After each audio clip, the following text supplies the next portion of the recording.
tuklasin ang mga bagong kaalamang magpapatalas sa ating isipan. Alam mo ba?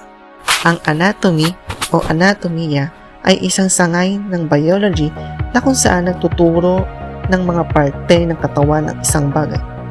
Ang salitang anatomy ay nagmula sa salitang Griego o Greek na ana, nang ibig sabihin ay up, at tome na ibig sabihin naman ay akatin.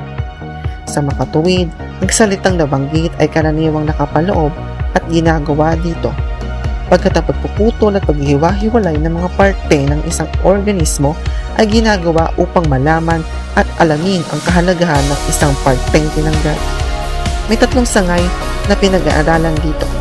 Ang gross anatomy, pinag-aaralan ang malalaking parte o macroscopical ng isang anatomiya at hindi sila gumagamit ng microscope. Tanging ang mata lang ang gamit nila bilang pantukot. Microscopic anatomy, kilala bilang histology, ang pag-aaral ng kilos ng cells, tissues ng tao, hayop at halaman.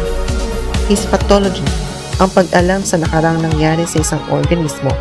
Halimbawa, ang naging sanhi ng pagkamatay ng isang tao, pagsisiyasat ng katawan bilang ebidensya ng mga pulis, o ang forensic examinations at iba pa. Ang parte ng ating katawan ay mahalaga pagkat napapanatiling ito ang balanse at pagkilos.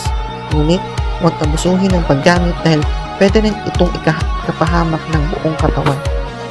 Para sa marami pang UKT videos, K-Knowledge at T-Trivia na gustong malaman, palaging abangan ang mga ibabahagi naming kaalaman. Laging tandaan, tuklasin ang mga bagong kaalamang magpapatala sa ating isipan.